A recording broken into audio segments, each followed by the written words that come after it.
Bismillahir-Rahmanir-Rahim. A brief explanation regarding Sunnah from overall understanding of Quran and Hadith. Sunnah means practical application of Allah orders, that is Sharia rules and regulations in practice in prophetic way or method, and it is mandatory, that is farz, to follow the prophetic way, that is Sunnah. As Allah said in the Quran, to obey Allah and His Messenger in the religion of Islam. And there are two main things in Islam, that is the Iman, that is faith, and Amal, that is the actions. Iman, that are the beliefs in unseen, mostly things like about Allah is one, and His sifat, life after death, day of judgment, angels, Jannah and Jahannam, etc.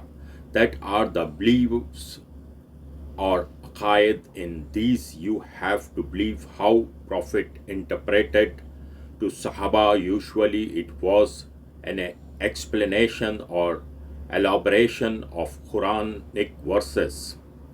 You cannot interpret as you want by your own understanding, because the Prophet was guided by Allah subhanahu wa ta'ala directly through Wahi by angel Jibrail, and other ways also like dreams, etc. As Allah said in Quran, have two types of ayat in Quran. One regarding the ahkam, the commandments, that is commandments which are clear and decisive, that are the basic of the book, which are required for us to follow in that is clear. And some are mutashabihat ayat, regarding which we should not do ta'wil, that is interpretations. We should not go in details of these ayat. This is mostly of Allah and His sifat. We should not go in detail. We should take as it is said. That's it.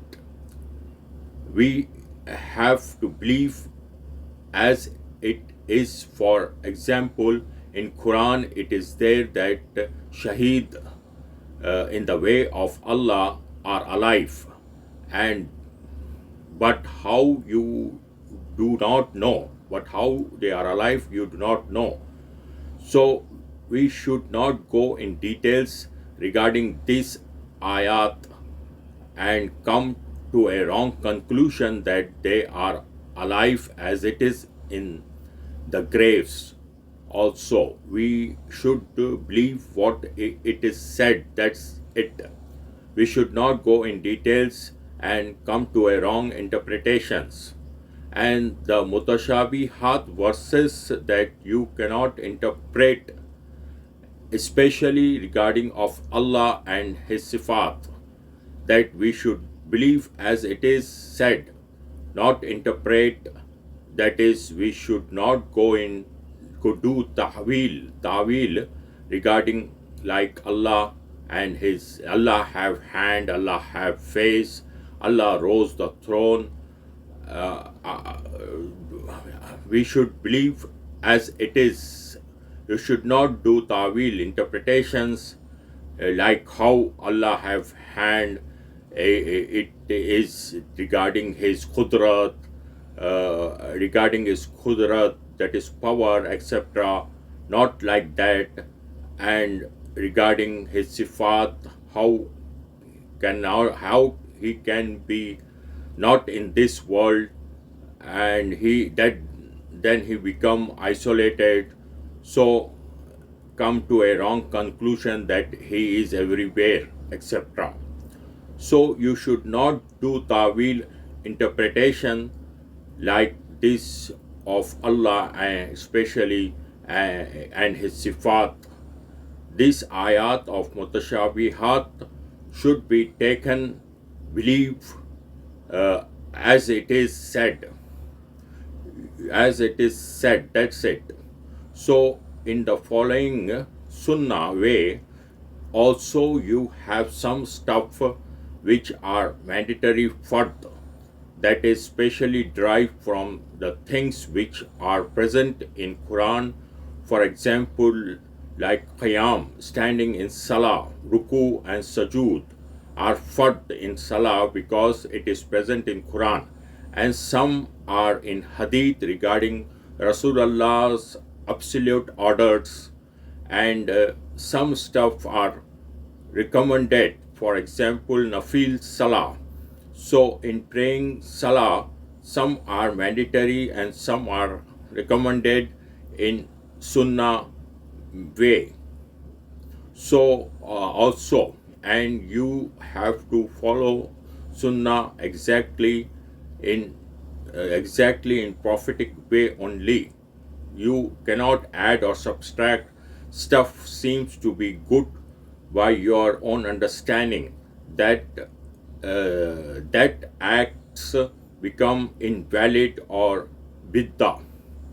And so in the Sunnah way also some stuffs are mandatory and some are recommended. For example, some rakats are mandatory and some rakats are recommended, that is nafil, to pray. Similarly, like in marriage and divorce procedures, also some things are mandatory fard and some are recommended. So, if not performed the mandatory action, it is regarded as sin. And in sin also there are two types of major and minor. How to make out the major sins? The major sins are usually have a punishment mentioned in Quran or Sahih Hadith in this world or in the hereafter, and this includes hudud crime also.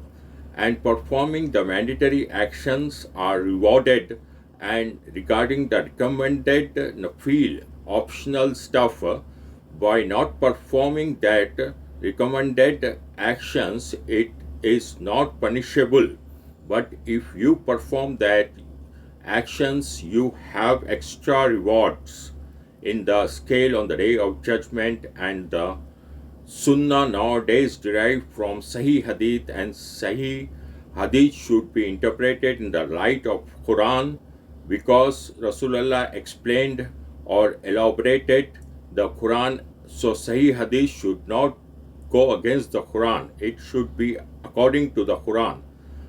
Quran, as in Hadith it is said, Rasulullah life is practical Quran. There are three types of Sunnah derived from Hadith. Sunnah Qawliya, that is the saying of Rasulullah noted down by the companions, that is called Hadith.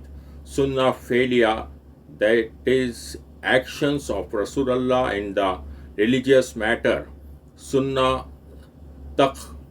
Taqririya, the approval of Rasulullah regarding the action of the companions, which occurred in two ways: when he kept silent for an action and did not oppose it, when he showed his pleasure and smiled for a companion action.